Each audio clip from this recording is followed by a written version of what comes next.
Your Honor, all rise. Season 3, Episode 27, Tuesday, February 24th, 2026.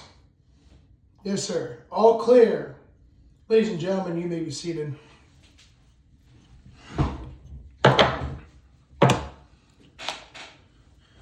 Good afternoon, ladies and gentlemen, and thank you for once again joining me inside the Pennsylvania College Basketball Court, or the PCBC for short. This is Season 3, Episode 27. Faith Night, as IUP hosted its Faith Night game last Saturday against Clarion. If you've missed any of the episodes from Seasons 1 through 3, Seasons 1 and 2 can be found on my Instagram page. If you click the title of this episode, or you click my bio page at the Honorable Judge Noah, or type in NWS 1999, and then you'll find my page there. Hit that page button. While you're at it, don't forget to hit the big white subscribe button, as we are on the doorstep of 100 subscribers, my goal for this year, as we're just over a month from the 2025-2026 NCAA Division II men's basketball season from ending, as the national championship game will be coming up here very soon on Saturday, March 28th. So just over a month to hopefully get a handful of subscribers. Seasons 1 and 2 can be found on my Instagram page there.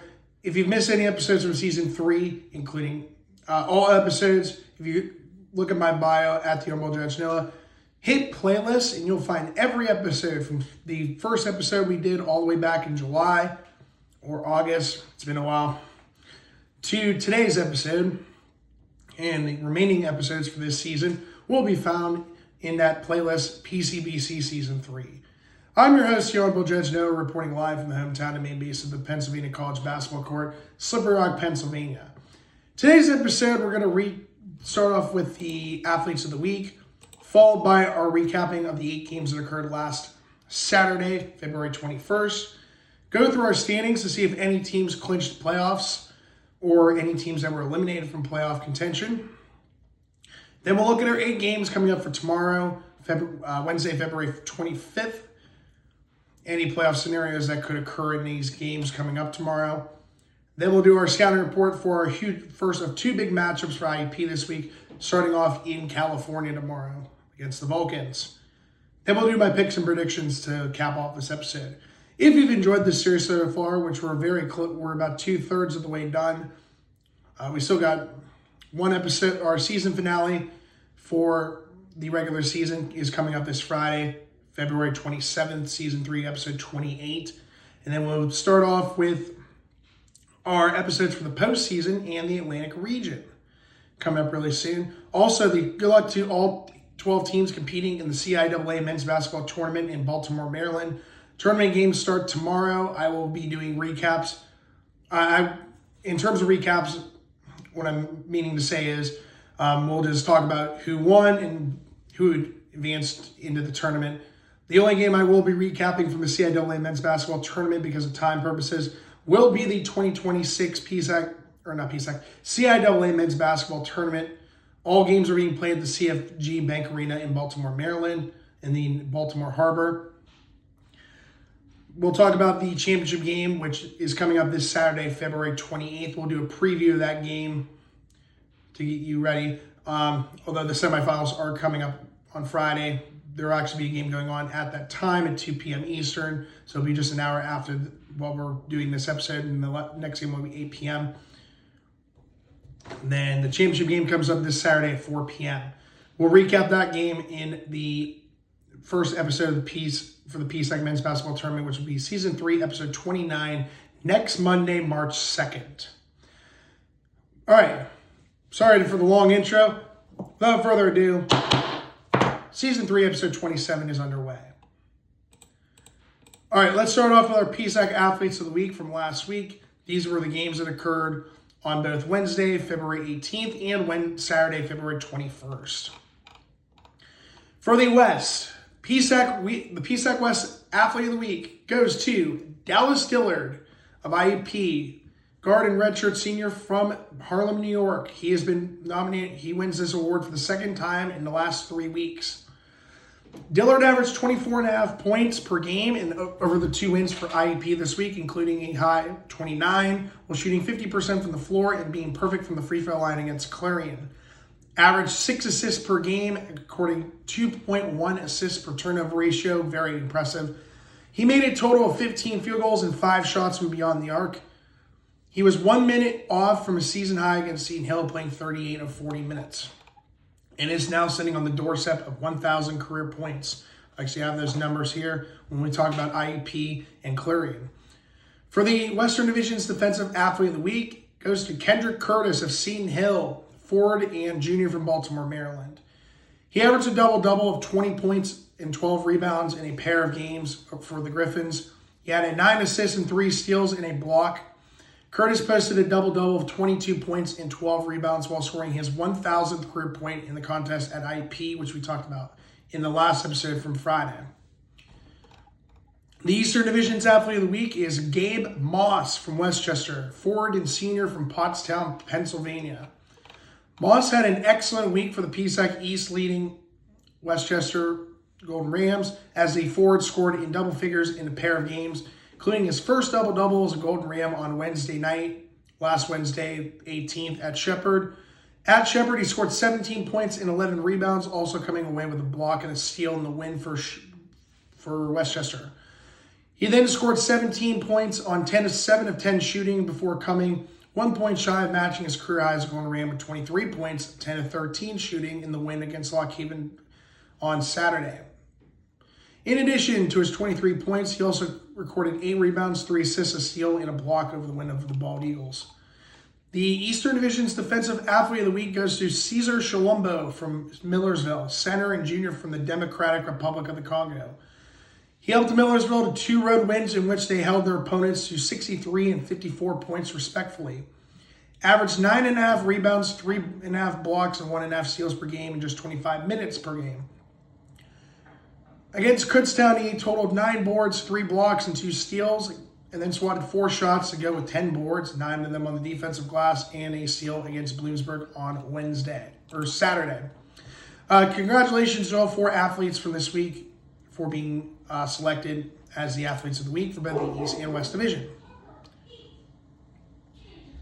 All right, our first game we're going to recap. We're actually going to talk about this game first. We're going to the Hodges Fieldhouse in Shippensburg as the Raiders hosted the Mountaineers of Commonwealth University of Mansfield.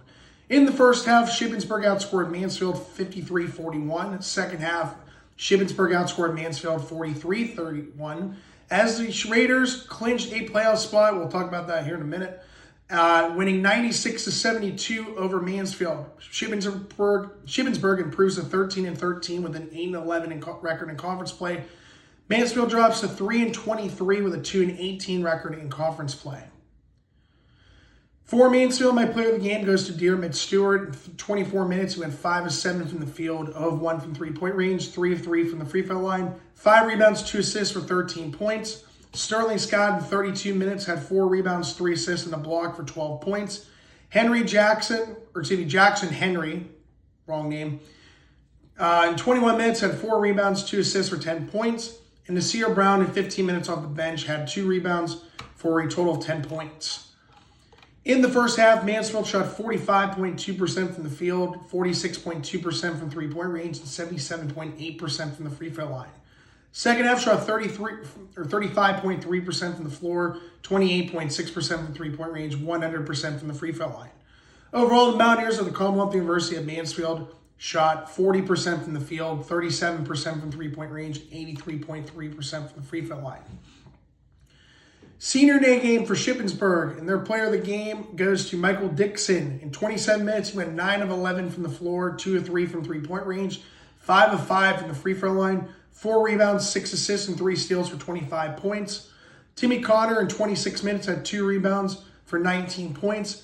Jaden Smith in 30 minutes had 3 rebounds, 2 assists for 11 points. Denzel Figueroa in 22 minutes had 9 rebounds, 2 assists, 2 blocks, and a steal for 11 points.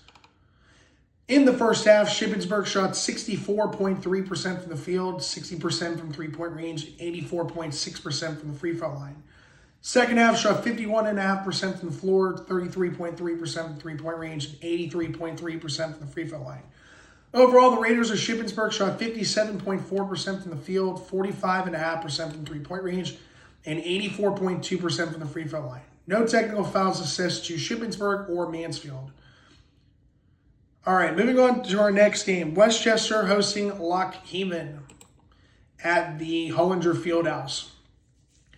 In the first half, Westchester outscored Lock Haven 36-30. Second half, Westchester outscored Lock Haven 53-37. As the Golden Rams beat the Bald Eagles 89-67. Westchester improves to 20-6 with a 14-5 record in conference play. Lock Haven drops to 9-17 with a 5-14 record in conference play. For Lock Haven, my player of the game, I'm going to go with Blake Deegan. In 28 minutes, he went 5 of 8 from the field, 3 of 4 from three-point range, 3 of 3 from the free throw line, 5 rebounds, 1 block, and 2 steals for 16 points. Dean Coleman Newsom in 35 minutes had 3 rebounds for 16 points. Dylan Scott in 30 minutes had 4 rebounds, 3 assists for 15 points. Keith Warren in 28 minutes had 1 rebound, 2 assists, and 1 steal for 10 points. In the first half, Lock Haven shot 40% from the field, 33.3% from three-point range, and 66.7% from the free throw line. Second half shot 44.4% from the floor, 22.2% from three-point range, and 61.1% from the free throw line. Overall, the Bald Eagles of the Commonwealth University of Lock Haven shot 42.1% from the field, 28.6% from three-point range, and 61.9% from the free throw line. No technical fouls assessed to Lock Haven. For Westchester, my player of the game goes to Gabe Moss, who was the PSAC East Athlete of the Week. In 31 minutes, went 10 of 13 from the field and 3 of 6 from the free throw line. 8 rebounds, 3 assists, 1 block, and 1 steal for 23 points. Jay Sean Williams off the bench in 27 minutes had 2 rebounds, 3 assists for 18 points. Anthony McCall in 21 minutes was close to a double-double. He had 9 rebounds, 1 assist for 17 points. Deniri Boykin was close to a double-double as well. He had 10 rebounds and 8 points with 1 assist, 1 block, and 1 steal. In the first half, Westchester shot 45.5% from the field, 33.3% from three-point range, and 40% from the free throw line. Second half shot 55.9% from the floor, 42.9% from three-point range, and 75% from the free throw line. Overall, the Golden Rams of Westchester shot 50.7% from the field, 36.8% from three-point range, 66.7% from the free throw line. No technical fouls assessed to Westchester. Also wanted to give a shout out to the boys of the United States men's hockey team for beating Team Canada in the gold medal game just 2 days ago. So congrats to the U.S. It's the first time they've ever won gold in the Olympics in my lifetime as a 26-year-old. First time they had won gold medal in the Olympics since 1980, the Miracle on Ice. First 2 games off to a good start. Next game is one of 2 games I did not get correct. We're going to the Morrow Fieldhouse just down the road from here, as the Rock hosted the Griffins of Seton Hill. In the first half, Seton Hill outscored Slippery Rock 34-18. Second half, Slippery Rock outscored Seton Hill 41-33. Seton Hill sweeps the season series over the Rock 67-59. Seton Hill improves to 14-12 with an 8-11 record in conference play. Slippery Rock drops to 15-11 with an 8-10 record in conference play. Wait, correction. Seton Hill is 8-10 in conference play, not 8-11. My player of the game for Seton Hill is the PSAC West Defensive Athlete of the Week, Kendrick Curtis. In 37 minutes, went 6 of 10 from the field, 6 of 8 from the free throw line. Double-double with 12 rebounds, 7 assists, 1 block, and 1 steal for 18 points. Camden Brewer in 37 minutes had 4 rebounds, 2 assists, and 2 steals for 17 points. Rashad Williams in 38 minutes had 6 rebounds, 4 assists, and 1 steal for 11 points. And Dean Simos in 31 minutes had 9 rebounds, 2 assists, and 1 steal for 10 points, close to a double-double. In the first half, Seton Hill shot 35.9% from the field, 27.3% from three-point range, and 0% from the free throw line, no free throw attempts. Second half, 37.5% from the floor, 25% from three-point range, and 77.8% from the free throw line. Overall, the Griffins of Seton Hill shot 36.5% from the field, 26.9% from three-point range, and 77.8% from the free throw line. There was a technical foul assessed to Camden Brewer for Seton Hill. For Slippery Rock, senior day for them. My player of the game goes to Kerwin Prince. He had a very impressive double-double. 35 minutes, went 6 of 16 from the field, 1 of 2 from the free throw line, 17 rebounds, 2 assists, and a steal for 13 points. Maceo Austin, for the first time it feels like in ages, and only his third game of the season he's played for the Rock. In 29 minutes, had 5 rebounds, 3 assists, 1 block, and 2 steals for 12 points. Brady Mayo, 23 minutes, 1 rebound, 1 assist, 1 block, and 1 steal for 10 points. And Braylon Littlejohn off the bench, Butler High School native, graduated from the Butler School District. 31 minutes, had 6 rebounds, 2 assists, and 4 steals for 10 points. In the first half, Slippery Rock shot an abysmal 20.7% from the field, 0% from three-point range, going 0 of 9, and 66.7% from the free throw line. Second half, shot 42.1% from the field, 0% again from three-point range, 0 of 8, and 60% from the free throw line. Overall, the Rock of SRU shot 32.8% from the field, and this is a new record for me, 0 of 17 from three-point range, 0%. They did not hit a single three-point field goal attempt in their game against Seton Hill. If they would have hit 3 of them, they would have won. If they would have had 3 three-point field goal attempts made, they would have beat Seton Hill by a point. And 62.5% from the free throw line. And there was a technical foul assessed to Braylon Littlejohn. So, yeah, very disappointing game for the Rock. They should have won this game, but unfortunately didn't. Next game, our game, the Chuck Spadafora Faith Night game. IUP hosting Penn West Clarion. And good news is I went 3-0 in the month of February at the KCAC, 4-0 overall this year in Indiana with that win earlier in the second game of the season against Lincoln, Pennsylvania at the Memorial Fieldhouse. So we're at the KCAC. In the first half, IUP outscored Clarion 41-32. By the way, you just saw him. Tucker just went by. Second half, IUP outscored Clarion 55-43 as the Crimson Hawks get their 20th win of the season, winning 96-75 over the Golden Eagles. IUP, as I said, with their 20th win, they're now 20-4 overall and 15-3 in conference play. Clarion drops to 12-14 with a 7-11 record in conference play. For Penn West Clarion, my player of the game goes to Gavin Cote, as the announcer said, even though his name is Gavin Cody. In 31 minutes, he went 5 of 13 from the field, 4 of 8 from three-point range, 8 of 8 from the free throw line, 3 rebounds and 2 steals for 22 points. Jeremy Thomas, the second in 26 minutes, had 5 rebounds, 1 assist, 1 block, and 2 steals for 17 points. Aiden Cunningham is having a pretty good second half for his freshman year. In 30 minutes, had 5 rebounds, 4 assists for 16 points. They ended up playing a lot of their guys from the bench, including a former student of mine who, when I was a field student at Shenango High School in the fall of 2023, Brody McQuiston was actually a senior for the Shenango basketball team. And it was the first time I had actually met him since I was at Shenango over almost 2.5 years ago. So it was awesome to meet him before the game. We got to talk with him about how life's been. So really awesome to meet him. His brother just graduated last year from Slippery Rock, Colin McQuiston. But Brody, in 2 minutes, he had 1 assist, which was awesome. So good for him. It was his first game. I think this is his first game he played all year, or like one of his first of a couple games he played. But it was awesome to see him. In the first half, Clarion shot 37.9% from the field, 41.7% from three-point range, 71.4% from the free throw line. Second half, shot 51.9% from the floor, 41.7% from three-point range, 71.4% from the free throw line.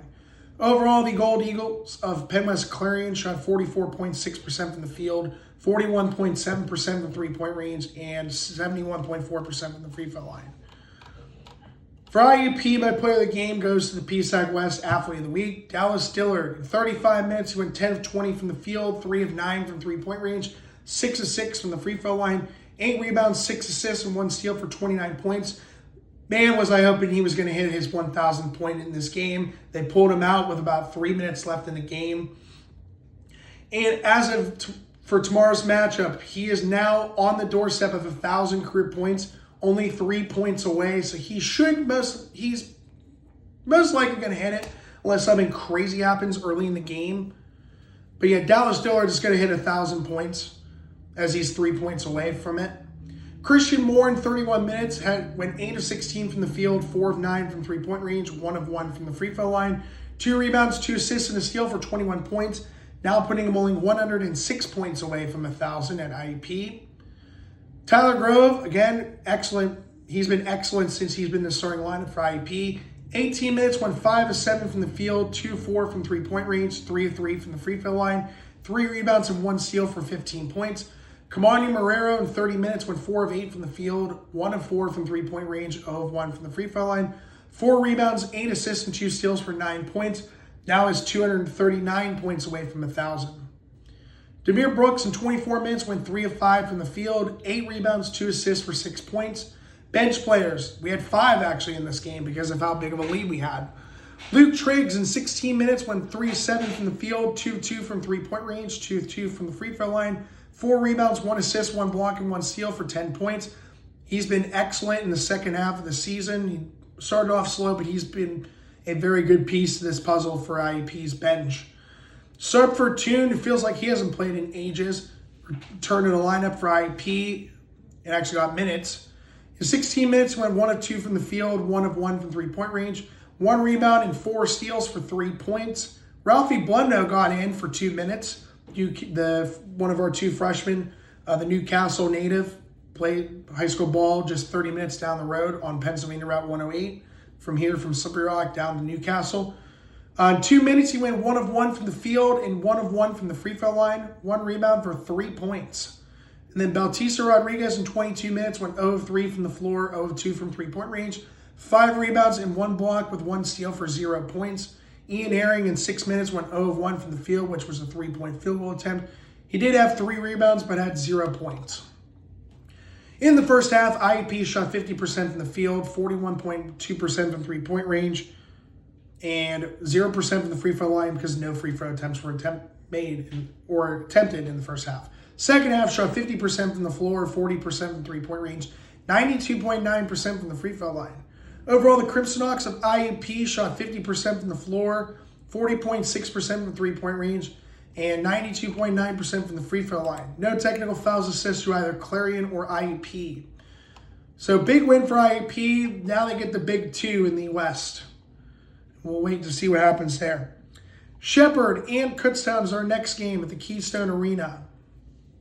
In the first half, Shepherd outscored Kutztown 42-23. Second half, Shepherd outscored Kutztown 46-36 as the Rams easily cruised to a 29-point win over the Golden Bears, 88-59. Shepherd improves to 17-9 with a 14-6 record in conference play, while the Golden Bears of Kutztown dropped to 6-18 with a 3-16 record in conference play. For Shepherd, my player of the game goes to Colby White. Had a very impressive game for the Rams. In 34 minutes, he went 10 of 15 from the field, 8 of 13 from three-point range, 5 rebounds, 1 assist, and 1 steal for 28 points. Brody Davis in 28 minutes had 3 rebounds, 1 assist, and 1 steal for 18 points. Marcus Banks in 31 minutes, 2 rebounds, 7 assists, 1 block, and 2 steals for 10 points. And Elaine Wardlaw in 27 minutes off the bench had 2 rebounds, 4 assists for 10 points. Favor Kigwe was close to a double-double. He had 16 rebounds and 8 points with 2 assists. In the first half, Shepherd shot 50% from the field, 72.7% from three-point range, 0% from the free throw line, no free throw attempts. Second half, 47.1% from the floor, 47.4% from three-point range, and 83.3% from the free throw line. Overall, the Rams of Shepherd shot 48.5% from the field, 56.7% from three-point range, very impressive, and 83.3% from the free throw line. For Kutztown, my player of the game goes to Jordan Nakoa Abisolo in 38 minutes, went 9 of 16 from the field, but did go 1 of 4 from the free throw line. Ouch. But he did have a double-double, though, with 10 rebounds, 1 assist, 1 block, and 1 steal for 19 points. Jalen Bryan in 32 minutes, 5 rebounds, 1 assist for 15 points. In the first half, Kutztown shot 32.3% from the field, 28.6% from three-point range, and 50% from the free throw line. Second half shot 42.9% from the floor, 25% from three-point range, and 44.4% from the free throw line. Overall, the Golden Bears of Kutztown shot 37.9% from the field, 26.7% from three-point range, and 45.5% from the free throw line. Next game, Millersville and Bloomsburg at the H.E. Nelson Fieldhouse. This is the last game on my second to last page of note in my notebook for the regular season, of course. All right, in the first half, Millersville completely dominated the first half, outscoring Bloomsburg 52-23. Don't worry, this wasn't the biggest blowout of a first half we've seen from Saturday. We'll talk about that game soon. Second half, Millersville outscored Bloomsburg 32-31, but it was already too late because Millersville had cruised with a 30-point win over the Huskies, 84-54. Millersville 19-8 with a 14-6 record in conference play. Bloomsburg 7-19 with a 4-16 record in 4-15 record in conference play. For Millersville, my player of the game goes to Siraj Ali. In 22 minutes, he went 6 of 11 from the field, 0 of 1 from three-point range, 6 of 6 from the free throw line, 4 rebounds, 2 assists, and 2 blocks with 1 steal for 18 points. Elazar Matthews Spratly in 17 minutes off the bench had 1 rebound, 1 assist, and 1 steal for 18 points. And Day Waters in 23 minutes, 3 rebounds, 1 assist for 15 points. By the way, Monday's episode, I will be doing the finalists, or my final predictions for the PSAC awards. That is the Freshman of the Year, Athlete of the Year, Defensive Player of the Year, and Coach of the Year. I will have my final predictions on those coming up on Monday, but I will have them written down by then. The first half, Millersville shot 56.7% from the field, 50% from three-point range, 73.3% from the free throw line. Second half shot 32.1% from the floor, 9.1% from three-point range, 81.3% from the free throw line. Overall, the Marauders of Millersville shot 44.8% from the field, 32% from three-point range, 77.4% from the free throw line. No technical fouls assessed in Millersville. For Bloomsburg, my player of the game goes to Corny Davis II. In 25 minutes, he went 3 of 8 from the field, 0 of 1 from three-point range, 5 of 6 from the free throw line, 2 rebounds, 3 assists for 11 points. And Reese Nagel in 26 minutes had 1 rebound, 1 assist for 10 points. In the first half, Bloomsburg shot 33.3% from the field, 50% from three-point range, 75% from the free throw line. Second half shot 33.3% from the floor, 14.3% from three-point range, and 70.6% from the free throw line. Overall, the Huskies of the Commonwealth University of Bloomsburg shot 33.3% from the field, 33.3% from three-point range, and 71.4% from the free throw line. There was a technical foul assessed to Camden Glass for Bloomsburg. All right, California and Edinburgh, what I call the upset of the weekend. In the first half, Edinburgh outscored California 42-25. Second half, California outscored Edinburgh 52-43. The Vulcans actually did lead after trailing in the first half. They were up by, I believe, a point, but then Mekhi Reynolds stole the show in the final 2 minutes of the game. As the Fighting Scots most likely will make the playoffs for the second year in a row, as they win 85-77 over the Vulcans. Edinburgh improves to 13-12 with a 9-9 record in conference play. California drops 18-7 with a 15-3 record in conference play. For California, my player of the game goes to Jordan Buchanan. In 39 minutes, he went 8 of 12 from the field, 5 of 7 from three-point range, which he actually had all 5 three-point field goal attempts made for the Vulcans. All the other players went 0 of 5 from three-point range, and 3 of 4 from the free throw line. He had 7 rebounds, 1 assist, and 1 block for 24 points. Dalman Alexander in 31 minutes, 4 rebounds, 1 assist, 1 block for 18 points. Brandon Reynolds in 34 minutes had 4 rebounds, 5 assists, 1 block, and a steal for 16 points. Antoine Arnett in 35 minutes had 5 rebounds, 2 assists, 1 block for 10 points. Bryson Lucas did not help his case as he's possibly a top 5 finalist for the PSAC West Athlete of the Year. 38 minutes, had 11 rebounds, 8 points, and 2 steals, but went 2 of 12 from the field and 0 of 4 from three-point range. In the first half, California shot 36.4% from the field, 0% from three-point range, going 0 of 2, 56.3% from the free throw line. Second half, 56.7% from the floor, 50% from three-point range, 68.4% from the free throw line. Overall, the Vulcans of Penn West, California shot 48.1% from the field, 41.7% from three-point range, and 62.9% from the free throw line. No technical fouls assessed to California. For Edinburgh, my player of the game goes to Bryce Baez, also senior day for Edinburgh. In the first half, Bryce Baez, 22 minutes, went 8 of 11 from the field, 2-4 from three-point range, 5 rebounds, or 2-4 from the free throw line, 5 rebounds for 18 points. I was getting ahead of myself when I said first half. Dakari Bradford, in 24 minutes, had 2 rebounds, 1 block for 17 points. Makai Reynolds, as I said, stole the show in the second half, late in the second half. 30 minutes, had 3 rebounds, 6 assists, and a steal for 12 points. And Rowan Carmichael, off the bench, in 29 minutes, had 3 rebounds, 2 assists for 11 points. In the first half, Edinburgh shot 45% from the field, 30.8% from three-point range, and 100% from the free throw line, going 2 out of 2. Second half shot 51.9% from the floor, 36.4% from three-point range, and 78.6% from the free throw line. Overall, the Fighting Scots of Penn West Edinburgh shot 47.8% from the field, not 37, 33.3% from three-point range, and 81.3% from the free throw line. No technical fouls assessed to Edinburgh. In our last game, the biggest win of the weekend, Gannon, yet again. They are starting to turn into a machine with their scoring. They combined to score a grand total of 116.5 points a game. Whew, that's going to be tough to beat.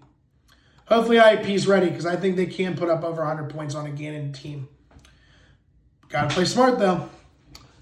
In the first half, Gannon outscored Pitt Johnstown 63-29. In the second half, Gannon outscored Pitt Johnstown 53-41, as the Golden Knights absolutely dominated this game. They won each game by a grand total. I'm pretty sure they won by 43 on Wednesday, and then 46 on Saturday. Yeah, that's exact, or 44 and 46. They won by an average of 45 points this week. Oh my goodness. They win 116-70 over the Mountain Cats. Gannon improves to 24-2 with a 17-1 record in conference play. Pitt Johnstown drops to 11-15 with a 5-13 record in conference play. The good news is their player of the game is a pretty easy pick for Pitt Johnstown. It's Baden Forup. 30 minutes, went 10-17 from the field, 5-6 from the free throw line. Another double-double with 13 rebounds, 2 assists, and 2 steals for 25 points. And my Italian boy, Vinny Cugini, in 27 minutes, had 3 rebounds, 1 assist, 2 steals for 17 points. Those two combined for almost 60%. They combined for 60% of Pitt Johnstown's points. In the first half, Pitt Johnstown shot 39.3% from the field, 14.3% from three-point range, and 42.9% from the free throw line. Second half shot 50% from the floor, 50% from three-point range, and 71.4% from the free throw line. Overall, the Mountain Cats of Pitt Johnstown shot 45% from the field, 33.3% from three-point range, and 52.4% from the free throw line. For Gannon, my player of the game goes to Pace Prosser, who is definitely making a very last-second approach to winning PSAC West Athlete of the Year, although I think it is just a little too late, because I think Dallas Stewart clearly is the best player in the West this year, and he pretty much has been. If they seriously pick Prosser over Diller for Athlete of the Year, I'm going to be frustrated, just saying. I actually might go off, and I have not done that this year. I'm actually proud of myself for not doing that. In 24 minutes, went 9-14 from the field, 4-7 from three-point range, 2-2 from the free throw line, 5 rebounds, 9 assists, and 5 steals for 24 points. Precious Adiru, in 17 minutes, had 5 rebounds, 1 assist for 15 points. Victor Desmond, congratulations, reaching 1,000 career points.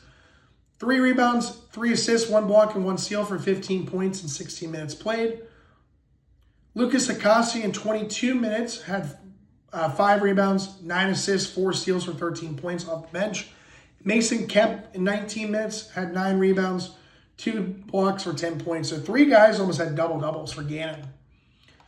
In the first half, Gannon shot 61.4% from the field, 33.3% for three-point range, and 57.1% from the free throw line. Second half shot 54.8% from the floor, 33.3% from three-point range, and 50% from the free throw line. Overall, the Golden Knights of Gannon shot 58.1% from the floor, 33.3% from three-point range, and 54.5% from the free throw line. When you're a defense that gives up 50 field goal attempts made on 86 field goal attempts, you're pretty much screwed unless you know how to put points on the board. Unfortunately, Pitt Johnstown doesn't know how to do that because their second best player has been out for almost a month. No technical fouls assessed to both Gannon and Pitt Johnstown. Also got this game correct. So we head into the final 16 games of the regular season. Got 6 out of 8 games correct on Saturday. 202 out of 275 games I've gotten correct. That's 73.5%. I only need one game to get correct to hit the 70% mark for the entire season. Should be most likely hit tomorrow. Unless something stupid happens. Okay. Going to the standings. In the East, first place is Westchester. They're 14-5 in conference play, 20-6 overall on a 3-game winning streak. We'll talk about the playoff scenarios after we're done talking about the standings in both the East and the West. Second place is Millersville. They're 14-6 in conference play, 19-8 overall on a 3-game winning streak. Third place is East Stroudsburg. They are 13-6 in conference play, 19-7 overall on a 3-game winning streak. Fourth place is Shepherd. They are 13-6 in conference play, 17-9 overall on a 1-game winning streak. Fifth place with an 8-11. This team has an 8-11 record in conference play. Overall, they are 13-13 overall this year on a 1-game winning streak. Ladies and gentlemen, it is my honor and privilege to announce that the Shippensburg Raiders, for the second straight season, have officially clinched a spot into the 2026 PSAC Men's Basketball Tournament and will be the 5th team to clinch a spot from the PSAC East into the playoffs. So congratulations to Shippensburg.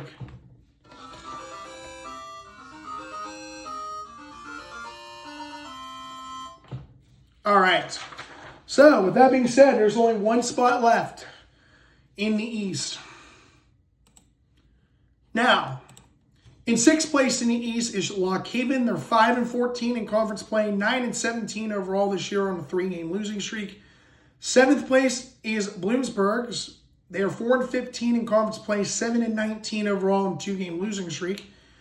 8th place, this team has a record of 3-16 in conference play. Overall, they are 6-18 this season on a 3-game losing streak. Ladies and gentlemen, it is my honor and privilege to unfortunately announce that the Kutztown Golden Bears will not be going to this year's men's basketball tournament, and for the 8th straight season have officially been eliminated from playoff contention.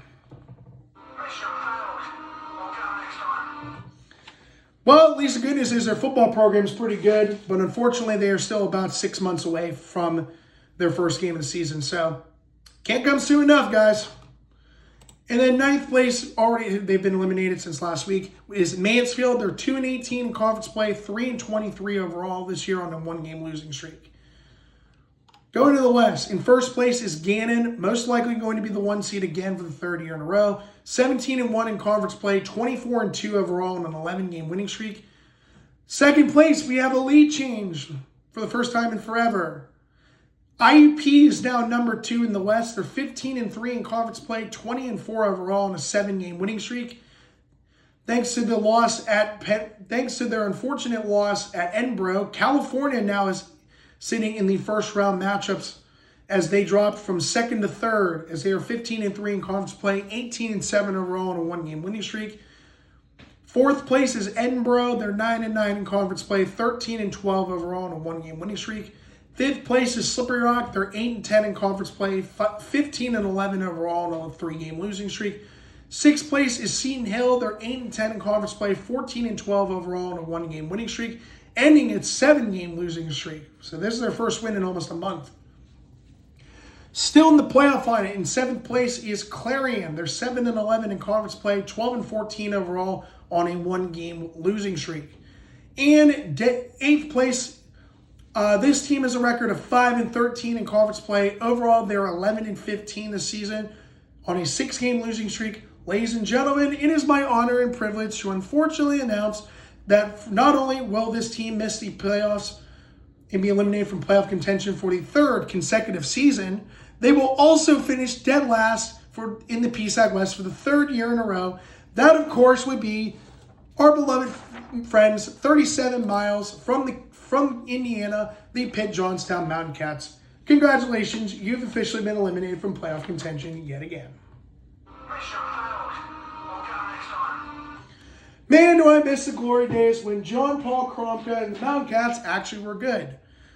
I also miss the days earlier this season I had Bob Rukavina as a potential Coach of the Year candidate and Marcel Finkley Jr.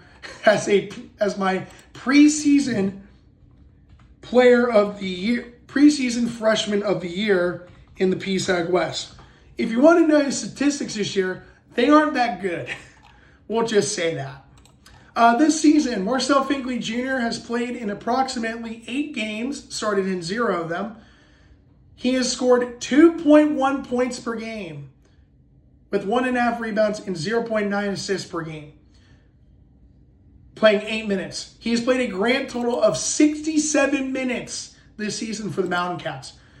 That was a terrible prediction by my standards. So, yeah, maybe next year I'll get the preseason pick correctly. Sorry, Pitt Johnstown, for missing the tournament yet again. But maybe next year, when you don't have any of the Kromkas on your roster, unless, Will Kromka somehow gets another year of eligibility. All right, so seeding-wise, if the playoffs were today, Westchester and Millersville would be your top 2 teams going into the first round, into the quarterfinals for next Wednesday, March 4th. First round matchups for Monday would be the 3-6 matchup would be East Stroudsburg hosting Lock Haven. 4-5 matchup would be Shepherd hosting Shippensburg. In the West, Gannon and IUP would get first round byes into the quarterfinals for next Wednesday. Your first round matchups would be 3 versus 6. California hosting Seton Hill, and the 4-5 matchup would be Edinburgh hosting Slippery Rock. There is a chance that IUP could host the PSAC semifinals and final championship game if Gannon somehow were to choke in the quarterfinals, which would be absolutely hilarious, but I don't think that's going to happen. But we'll wait and see, though. I mean, hey, crazy things have happened. Last year, the top 2 teams in the East for the PSAC both did not make the semifinals and or championship game. As Shepherd, I believe, was the 3 seed last year, and they made it all the way to the championship game last year. Yeah, it was Westchester and East Stroudsburg were the top 2 seeds. They both lost in the quarterfinals to Millersville and Shepherd. Honestly, that could have been the PSAC. That should have been the PSAC championship game, to be honest. Okay, seeding-wise, Westchester versus Millersville. That's the matchup for tomorrow. Millersville has to win tomorrow, and if Westchester loses, obviously, to Millersville, and they have to lose on Saturday to East Stroudsburg. If Westchester wins tomorrow's matchup, they get the 1 seed for the 2nd year in a row. And then the standings will go from there. Shippensburg automatically is the 5 seed by default. The 6 seed, only 2 teams are left for that last spot in the East. Lock Haven and Bloomsburg. They play each other tomorrow. Lock Haven wins, they get the 6th spot, and they will be facing the whoever is the 3 seed. They would get the de facto 6 seed. And Bloomsburg would be out. Bloomsburg has to win tomorrow and then hope they beat Shepherd or hope that Lock Haven loses to Shippensburg on Saturday. In the West, Gannon, a win from them tomorrow or Saturday. They get the 1 seed. Probably going to happen tomorrow because they play Clarion. They should win that game. The 2 seed is still up for grabs. Actually, IUP is still in that driver's seat for the 1 seed, possibly, although I don't think they're getting it. For that to happen, IUP would have to win tomorrow at California and then beat Gannon on Saturday for the 1 seed. For the 2 seed, IUP wins tomorrow against California, they get the 2 seed. But they would finish in the top 2 most likely, and California would be the 3 seed. California would have to win tomorrow over IUP and hope IUP loses its final 2 to get the number 2 spot. For the other matchups, I guess it really doesn't matter because we don't really know yet because Edinburgh's 9-9, Slippery Rock and Seton are both 8-10. If Edinburgh wins or a Clarion loss, Edinburgh would get into the playoffs. Slippery Rock and Seton Hill can both get in tomorrow. I don't think that, oh yeah, Edinburgh would have to beat Slippery Rock. So it wouldn't matter. So Slippery Rock could still be in a tiebreaker if Clarion would somehow beat Gannon. But if Clarion loses, they're pretty much going to be on the verge of being eliminated from playoff contention. If Seton Hill wins tomorrow, in which they are playing Pitt Johnstown, so there's a possibility that Seton Hill could clinch the playoffs as well tomorrow if they beat Pitt Johnstown and Clarion loses to Gannon. So there's the outcomes for tomorrow. Or if Slippery Rock beats Edinburgh and Clarion loses, then Slippery Rock and Seton Hill would both get in, and Edinburgh would also get in the playoffs, and Clarion would be out. So there's a possibility that all the 4 teams ranked 4 through 6 in the West could make it, depending on what happens if Slippery Rock wins and Seton Hill wins and Clarion loses. All right, so that's a lot to deal with. So we'll see what happens in Friday's episode. We'll give you more clarification on that. Okay, on to the matchups for tomorrow. 7 games at 7:30 and 1 game at 8 o'clock. First matchup, Lock Haven and Bloomsburg. If Lock Haven wins, again, they will get the de facto 6th spot, and Bloomsburg would be out. And they would travel to whoever finishes as the 3 seed in the East. Lock Haven's 9-17, Bloomsburg 7-19, but Bloomsburg beat Lock Haven earlier this year, just a couple weeks ago. IUP in California, we'll talk about that game shortly. Gannon, 24-2, traveling to the Tippin Gymnasium to take on Clarion, who is 12-14. Westchester, 20-6, traveling to the Priscilla Gymnasium to take on Millersville in the battle of the top 2 teams in the East. Westchester's 20-6, Millersville's 19-8. Edinburgh, 13-12, traveling to the Morrow Fieldhouse to take on Slippery Rock in a huge, what could be a playoff potential clinching game for either Edinburgh or Slippery Rock. And SRU's 15-11. Kutztown, 6-18, traveling to East Stroudsburg, who's 19-7. The game will be at the Kohler Fieldhouse. Pitt Johnstown, Seton Hill. Pitt Johnstown's 11-15. Seton Hill 14-12. A win most likely gets him into the playoffs. And then Shepherd and Shippensburg. Shepherd 17-9. Shippensburg's 13-13. Shippensburg already the 5 seed by default. This could be their opponent in the first round on Monday. Shepherd, who they played just not that long ago. Shepherd won the first matchup of the 2. All right, now let's talk about our matchup. Let me just get things all situated. I try to find IUPs. There we go. All right, here we go. IUP in California. All-time record, IUP is 1,535 and 799. Winning percentage of .658. Lombardi's win totals at IUP is 451 and 141. Against the PSAC, he is 281 and 80. IUP, one of the 2 teams that are in the Atlantic region. Both these teams are technically in the Atlantic region rankings, inaugural rankings that came out last week. IUP is 20-4. They're 15-3 in conference play, 2nd in the West. Could be in the top 25 tomorrow, depending on what happens. California, their opponent, Penn West California, 18-7 overall, 15-3 in conference play. They're 3rd in the West. We could possibly see these 2 teams face off again next Wednesday in the quarterfinals, depending on what happens. This is the 204th all-time meeting between these 2 programs. IUP leads the all-time series 127-76. The last time the 2 teams met was approximately 4 weeks ago, just 28 days ago, on Wednesday, January 28th. California won this matchup 84-77 after IUP blew a 13-point lead at halftime. That was my episode, the 13 reasons why IUP blew a 13-point lead at halftime. That game was played in Indiana. Tomorrow's game is for Wednesday, February 25th, 7:30 Eastern at the Convocation Center in California, Pennsylvania. Travel time from the KCAC to Convocation is 72.4 miles or 116.52 kilometers, a 1 hour and 26-minute drive. On to the 7 key elements of the Honorable Judge Noah's Fundamentals of Basketball. Points per game. Category win goes to IUP. these two teams sit 4th and 5th in the conference, respectively, in points per game.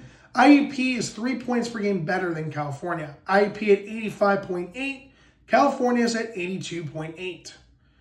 Defensive points per game allowed. IUP wins this category. Number 3 in the conference, California is 6th. IUP at 72.7 points per game. California is only allowing 75.2 points per game. Field goal percentage. Category win goes to Penn West, California.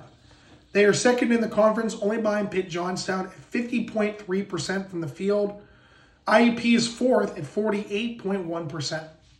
3-point field goal percentage. They are tied with Shepherd, but it's an automatic win for IUP because they're tied for 1st in the conference at 37.6%.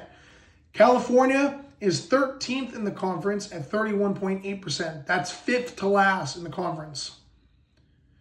Free throw percentage. By 6% better, IUP wins this category. They're 2nd in the conference at 73.6% from the free throw line. California is 67.6% from the free throw line. 3rd to last in the conference, that's 15th out of 17 teams. Could you imagine if IUP did not start off the season so slow?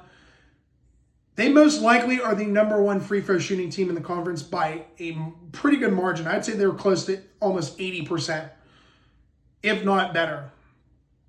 Rebounding. Penn West, California wins this category. They are tied for 4th in the conference with East Stroudsburg at 38.9 rebounds per game. IUP is 10th in the conference at 37.4.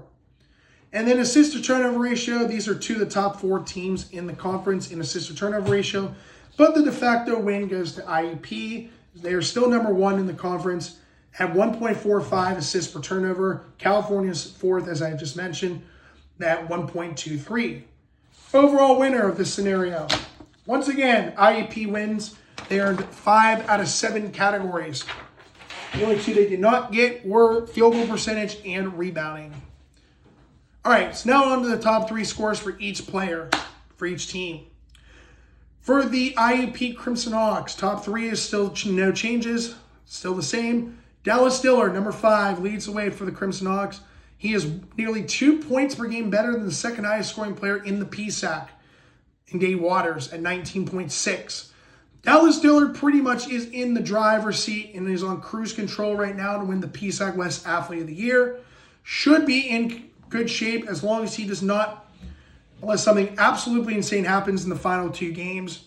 Dallas Diller should be in pretty good possession to win this award. As long as, and also should win first team piece. It should be a first team PSAC West honoree. He is averaging 21.3 points, 6.4 rebounds per game, shooting 47.1% from the floor and 40.6% from 3-point range. 2nd highest scoring player is number 11, Christian Moore. Most likely will be either a 1st or 2nd team All PSAC West honoree yet again. Averaging 17.7 points, 3.3 rebounds per game, shooting 48.1% from the field and 41.8% from 3-point range. 3rd highest scoring player is number 1, Kamani Marrero, averaging 12.5 points, 2.5 rebounds per game, just shooting under 45% from the field at 44.6 and 36.3% from 3-point range. For the Penn West California Vulcans top 3 scorers, their top scorer, no surprise if you've heard me mention this guy a lot, and he actually was my screensaver for the episode we talked about with the 13 reasons why IUP blew a 13-point lead. That is Bryson Lucas, 6'7" forward and redshirt junior from Clarksburg, West Virginia, who also is a possible finalist for the PSAC West Defensive Player of the Year, which he won just 2 seasons ago. Against IUP, he had a very impressive performance, had his best performance of the season against IUP. In 38 minutes, had 27 points, 9 rebounds, and 4 assists. So IUP definitely has got to watch out for him.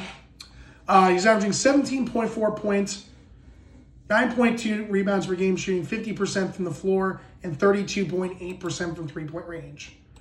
2nd highest scoring player is number 1, 6'7" forward and redshirt sophomore from Summerdale, New Jersey, Antoine Arnett. In the last game against IUP in 36 minutes, had 18 points and 6 rebounds. He's averaging 16.8 points, 5.6 rebounds per game, shooting 51.7% from the field and 32.1% from three-point range. And the third highest scoring players for the Vulcans is number 12, 6'5" guard/forward and sophomore from Pensacola, Florida, Jordan Buchanan. Against IUP in 32 minutes, they did a pretty good job limiting him to only 5 points, 3 rebounds, and 2 assists. And he is averaging 15.4 points, 4.5 rebounds per game, shooting 44.2% from the field and 37.4% from three-point range. CAL, 3 keys of the game. C, control the flow of the game.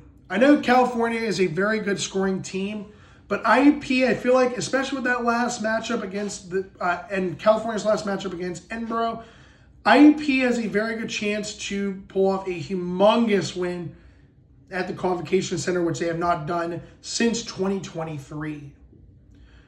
A, 1,000 points for Dillard. As I just mentioned, he is 3 points away from hitting 1,000 career points, and over half of those points have came from this season. He has hit over 500 points for the season. Dallas Dillard should hit the 1,000 point mark very early in tomorrow's matchup.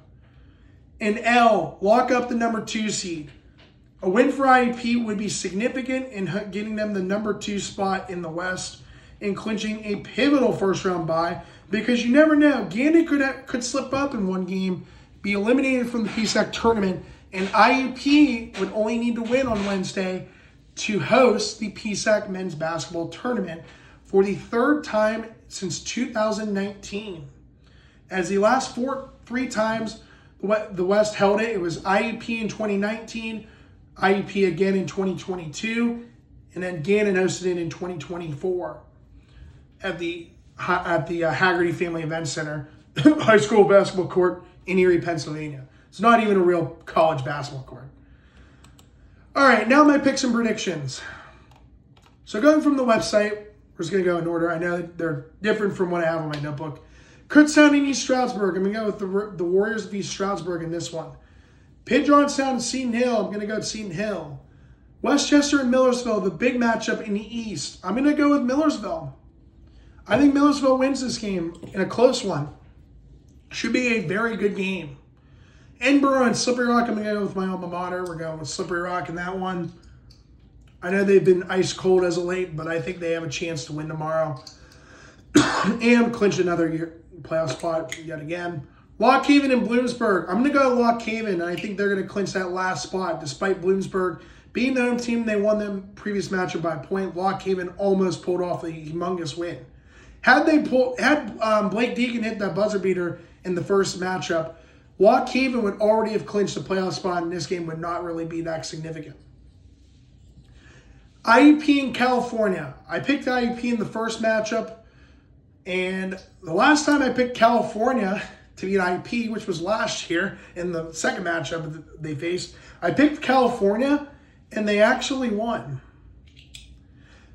I hope I don't jinx it, but I'm going to pick IUP. I think IUP is on a hot streak.